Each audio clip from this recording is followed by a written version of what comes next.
From Kansas State University, this is Agriculture Today. Eric Atkinson with you. And coming up today during his weekly grain market segment, K-State's Dan O'Brien shares his updated break-even figures for Kansas corn and soybean production in 2022, factoring in the latest hikes in crop input prices. Also today, K-State's Jonathan Aguilar joins us to report on two of his current irrigation research initiatives. What he's discovering about irrigated cotton production in western Kansas and the water conservation gains that crop can bring to the table. And he'll look at the efforts to promote irrigation water use efficiency through management practices on farms in the Rattlesnake Creek basin. Also awaiting to talk Kansas agricultural weather, K-State's Chip Redmond. Right here on this Agriculture Today.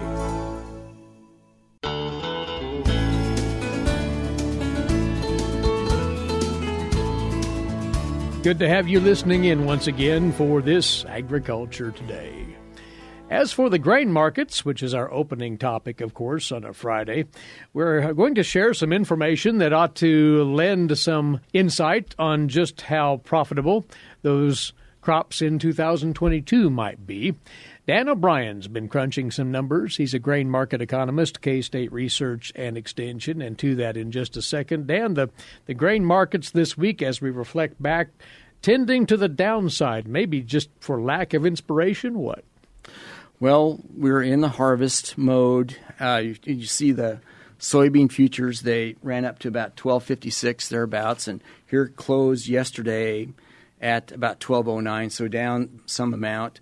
And you look at corn futures, they had run up earlier on to about $5.80 or so, about $5.50. So a little bit of softening, still strongly above the lows we'd seen down to $5 here in the last several weeks prior to that. And for wheat, that's the market that may have come down moderately off the very tops of what we'd seen up around $8.10, $8.15, heading towards $8.20, and closed at about $7.86. So I guess if someone who's just harvested their crops and is looking at cash markets and they see a 30-cent drop, that's a really important drop. In the mode of market volatility, it's a situation where we're at relatively high prices, and it's almost just variation within the channel of trade that you're seeing. So I don't want to begrudge anybody's situation where they're trying to make cash sale decisions now with a new crop, but the volatility we're seeing it's the type of play we get back and forth during harvest periods, especially with what are looking like pretty sizable crops. The crop report that'll come out on the 9th, there's always potential for markets to go either way on that. So far, the preliminary numbers that we've seen are for folks to expect that the corn crop would go a little higher. You've seen estimates of corn yields at 177, 178, thereabouts. So that comes about and there are no further surprises, then that could be bearish for the market.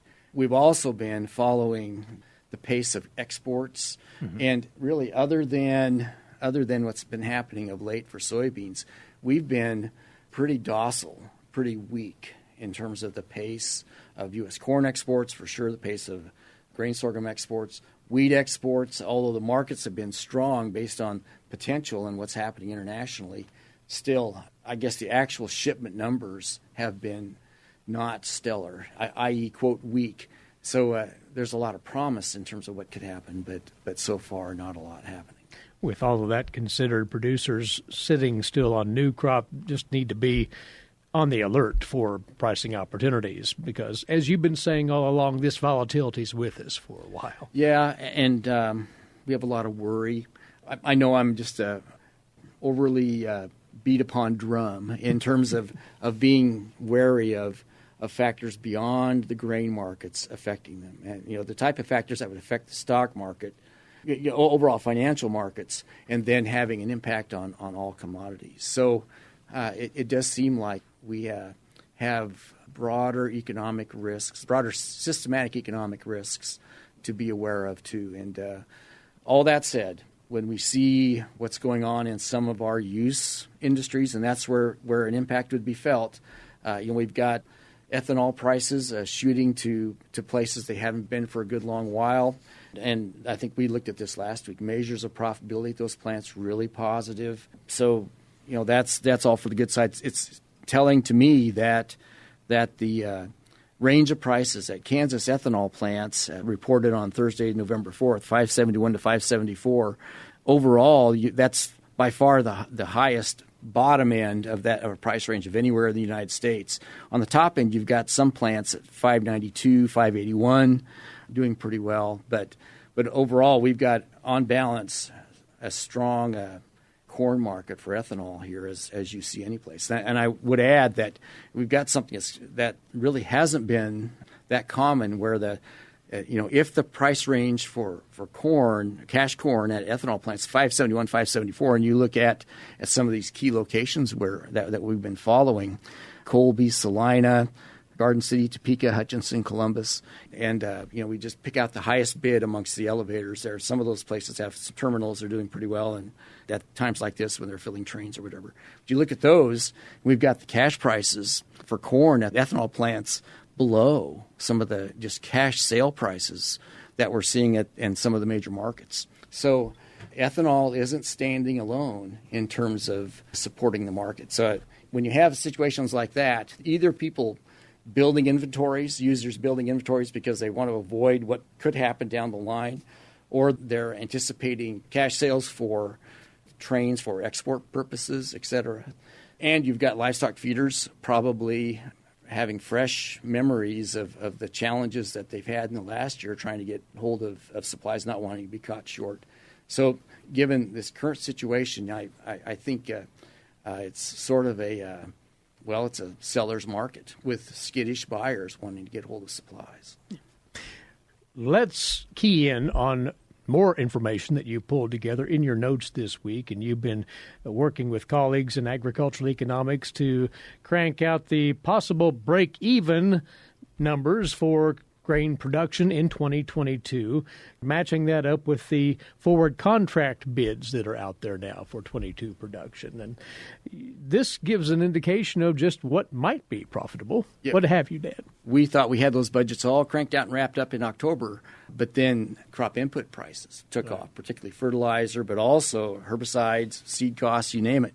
So we came back in and recrunched those numbers. And my colleague Greg Eibendahl and myself have been putting these out. We should have those out next week for sure. When you look at corn costs under irrigation for the western two-thirds of the state, where we'd see a lot of irrigation at, $4.35, $4.39 per bushel is our estimate at reasonable yields in the western third of the state under irrigation, about $3.80, $3.90. For north central, south central Kansas. You look at on the dryland side, out to the west, with reasonable and probably conservative numbers. We've got break evens under dryland corn of $4.51, $4.60, northwest, southwest. Things get lower though, where you can raise your yield numbers higher on a per unit basis. And the central third of the state, $3.40, $3.67 by our estimates. You head out into southeast Kansas, again, about $3.70 thereabouts as well. So you compare that to the forward contract bids that we see at these key locations. They're running $5.18, $5.03, $5.53, $5.05. So even with the inflation we've seen in costs, it looks like there are profitable opportunities out there. It's just that we're waiting until April, May of next year to actually plant these crops. That's what will cause angst. And trying to get over the sticker shock of these stunningly high fertilizer costs that producers are looking at, for one. Yeah. So, yeah. And, the forward contract bids for grain sorghum, the problem with figuring that out is that there aren't that many available for next harvest. But the ones that you can find, they're $4.93, $5.13, $5.08, something like that. In a lot of areas, at least via what's online and listed for forward contracts, doesn't seem to be a lot of bids. The big thing we're comparing to would be soybeans. Right. For soybean break-evens, under irrigation out to the west, you're looking at $9.67, $9.07 for our northwest, southwest estimates. Our problem on the dryland side is that we're really, really conservative for non-irrigated soybean yields in the western third of the state. But even with that, you're 10.42, 10.66, and the forward contract bids that we're looking at, which are running 11.28, 11.67, 11.82, they're all above those. Where soybeans look to be most profitable, it would be in the eastern 2/3 of the state, and there you're looking at break-evens on unirrigated soybeans, 802 to 882. And again, we're looking at forward contract bids with 11s in front of them. Under irrigation in central Kansas, 867, 834. And again, that issue there is we're looking at 70, 75 bushel expectations under irrigation for soybeans. So if a person doesn't attain that, you don't have as many units to spread fixed costs out over, well, then the 867 becomes 967 or something like that. So these estimates of break-even costs rely on getting decent, okay average yields. And if you don't, then costs come up, but then we'd hope that crop insurance would come in and help to carry the day in something like that. Now, this all, of course, contingent upon current input costs.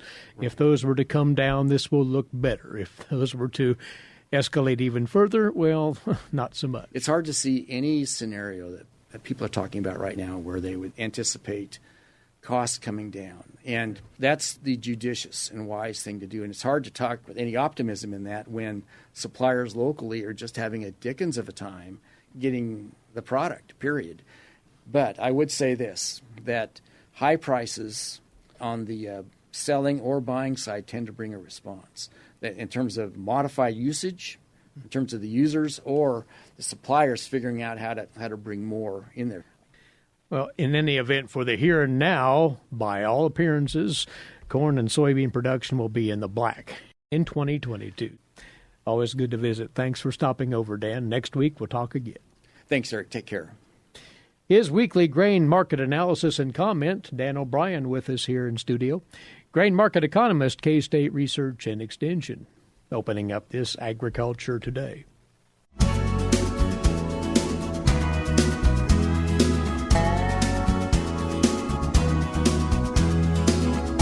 Welcome back to Agriculture Today, and for a briefing on the good irrigation work that our guest is involved with now.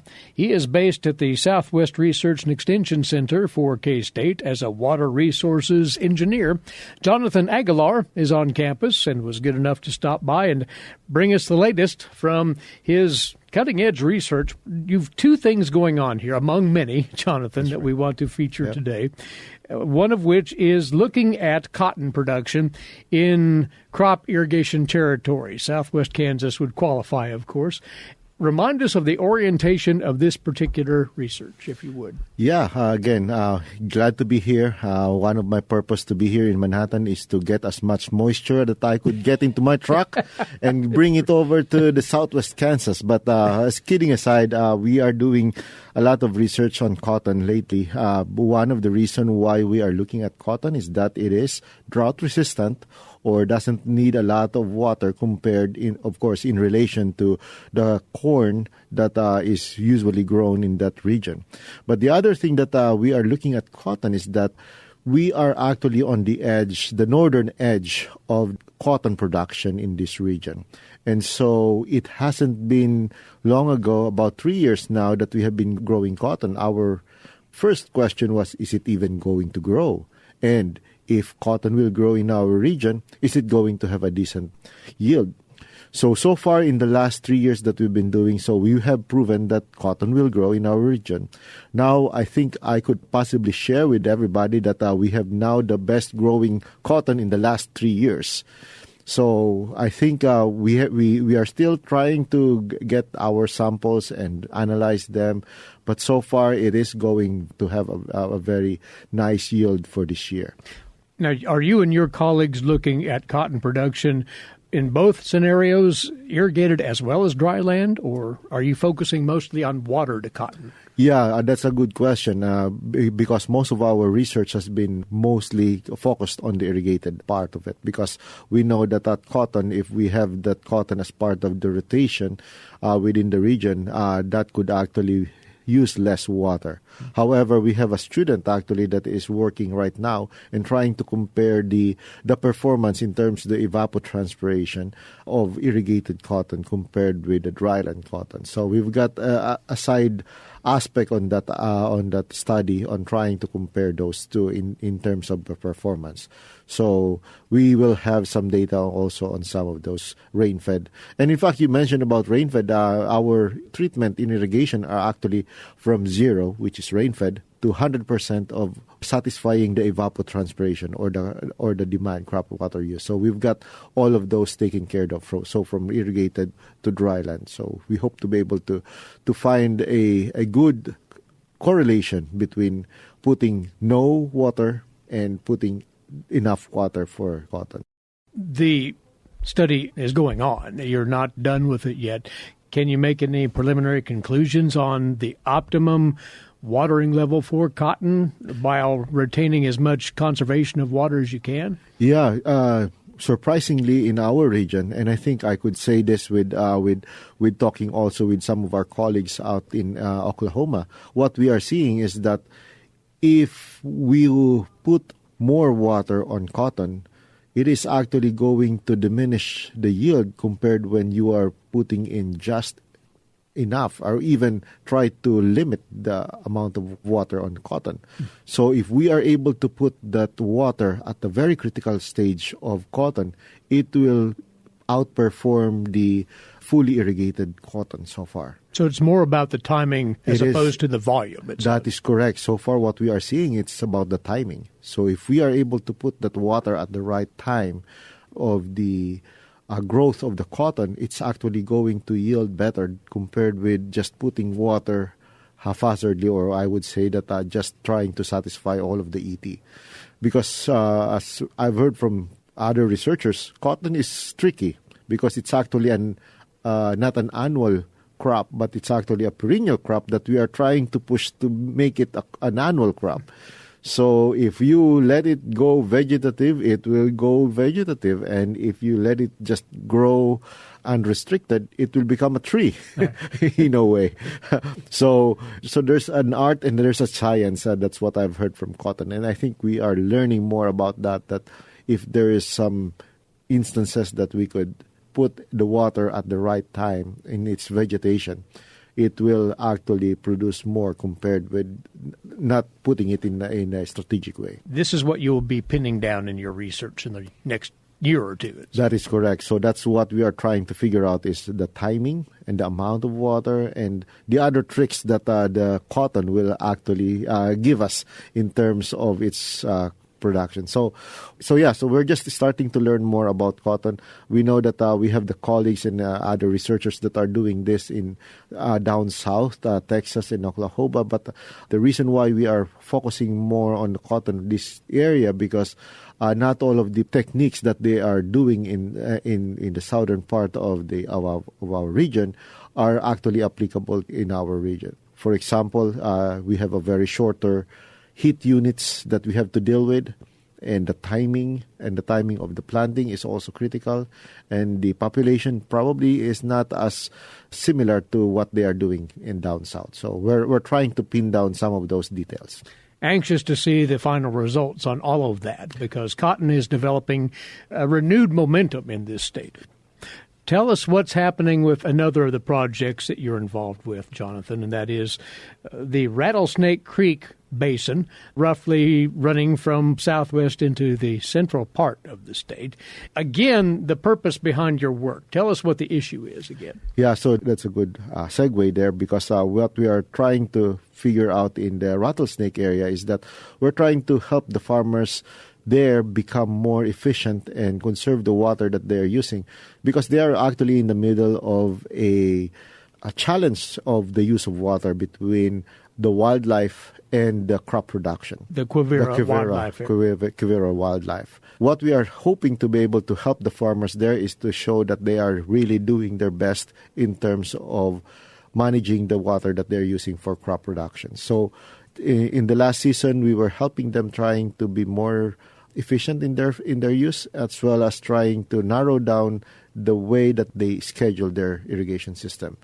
So over the cropping season, we were trying to help them know when to irrigate and putting that water at the right timing. Again, we're talking about here the timing, because in most cases the timing of that water is really important.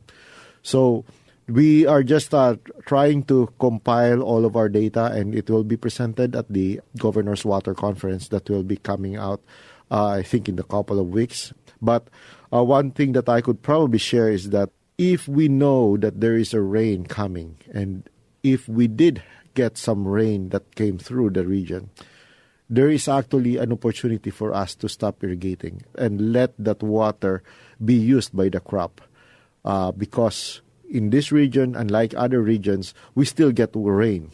And we don't want to irrigate water on top of the rain or irrigate prior to a rain, because that at some point that water is not going to be on the soil profile anymore. It's going to be on a runoff. It's going to be a surplus that's wasted, at least in part. That is correct. And so trying to narrow down when to stop irrigation when there's a rain coming or a rain just went through is actually critical. I say that because what we are seeing is that there's a range of irrigation depths that has been put in those region, and I think, if I remember right, it was anywhere from 11 to 20 inches in terms of application of the water, and we are waiting for the producers to share with us the yield that they had. So with that 11 to 20, that means that you could actually use anywhere from 11 inches to 20 inches and be able to get through with the season. Suffice to say, there is opportunity for the farmers to be able to reduce the water use if they are only very keen about the rain that they get. You're trying to capture a number of variables here, aren't you, though? The stage of the crop's development, depending on what crop you have out there, lots of moving parts. That is correct. And that's why we try to get as many farmers as possible, because we know that there is a lot of variables that we have to sort through. Maybe we will end up with 2 identical farm here later on, or maybe just 3. But out of the 28 that we are monitoring, it seems like we are excited to narrow down what we are learning from some of those farms. Another key that we have learned so far is that if the farmer would share with us the more information, then we probably could answer more questions from their perspective. Well, it's a research venture that will hopefully pay dividends to the producers in that Rattlesnake Creek basin, given what they're needing to meet in the way of water use efficiency. So that is correct. Very fruitful effort right here. And we wish you ongoing success with that, Jonathan, and all the other things you're involved with, including the water technology farms that are still functioning out there. Thanks for giving us a briefing on some of the things you're looking at right now and what you found. Thank you also for this opportunity to share it with listeners. Our occasional visit with Jonathan Aguilar. Jonathan is a water resources engineer for K-State Research and Extension based in southwest Kansas. He has a ton of good work going on in irrigation water use efficiency. And you're listening to Agriculture Today.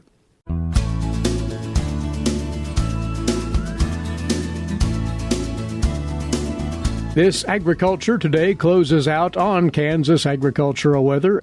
And along with us, again via phone, is Chip Redmond, meteorologist with K-State Research and Extension from the Weather Data Library here at the university. As we look back at the previous days this week, Chip, largely open weather, good for finishing up some of that fall harvest, if one could get in the fields. Yeah, I know a lot of fields have residual moisture, especially in the central and eastern part of the state, from rainfall last week, where some areas got over 5 inches of rain over the last 2 weeks. So that varied obviously with location, but most of East Kansas, 3 counties westward from the Missouri border, all saw 2-inch plus rain. So a lot of wet conditions. I talked to some folks in Southeast. They haven't been able to harvest yet because it just got too wet at the wrong time, unfortunately. And we haven't really had any significant wind. And then you add into that the persistent cloud cover we've had over the last few days, and things take much, much longer to dry out. And we've had, again, another week of chillier temperatures, at least in the western third of the state, hard freezes have become more commonplace, haven't they? Yeah. Wednesday night, they had probably the last freeze warnings out for portions of southwest Kansas. And then that's it. Most of western Kansas have seen several hard freezes. Their growing season's completely done. Folks further to the east we've seen isolated freezes in places like Lawrence, along the Kansas River, as well as some of the valleys, the Flint Hills, as well, have seen a freeze. But, Manhattan's still sitting here. We have not had a freeze yet, as well as most of the higher terrain to the south and east of us. And we'd slip in that reminder about the freeze monitor on the Mesonet website. Producers do take full advantage of that on freeze levels and duration of those cold temperatures. Soil temperatures then, Chip, aligned with that. Yesterday on the broadcast, K-State's Dorvar Ruiz-Diaz talked with us about fall anhydrous fertilization and why that needs to happen when soil temps are at a certain threshold. Where are we on those temperature readings? For a lot of states, we've been warmer than normal, and soil temperatures are also trending the same. They're slowly dropping, but they're not quite to the levels of 50 degrees or less at 2 inches, which means that at the 4-inch level, they're definitely not below 50 yet. Far northwest, we're starting to see a few 50-degree readings, but as we keep this cloud cover in the east and, we keep warmer overnight temperatures with that cloud cover, it's really helped us keep our soil temperatures up. So, we're not looking at good times for application just yet. And then, we look at when will we typically be able to do that? In the Manhattan and central Kansas area, typically mid-November is when we see sub-50-degree week averages. So we're still have a little ways to go yet, and I expect that to be pushed back a few weeks to probably early December, just with the current forecast and in the current conditions we're seeing. Let's get right into that latest outlook. Tranquil weather, it seems, will be the word, and warmer temperatures from what we've had lately anyway. Yeah, the last week's definitely been cooler, but not substantially. Statewide, we only averaged about a degree below normal. We're going to see temperatures warm into the weekend and then into next week at normal to slightly above normal. Then we're going to stay dry. But then mid-next week, we're going to have another storm system come in. We expect to see some more dynamic windy conditions, as well as potentially some fire weather risk and some minimal rainfall chances in the eastern part of the state. Going out past next week, our temperatures, we're kind of stuck in this flip-flop pattern of fall, so we'll have a period of below normal temperatures next weekend, then we'll flip to above normal, and that'll equal out over the week. But the trend is pretty consistent that we'll see below normal precipitation across the state through most of the month. Chip, always appreciate the latest, and we will talk again next Friday. Thanks, and enjoy your weekend. Yep, you too. That's Chip Redmond, meteorologist with K-State Research and Extension. Please rejoin us on Monday. Meantime, enjoy your weekend likewise. Eric Atkinson for Agriculture Today over the K-State Radio Network.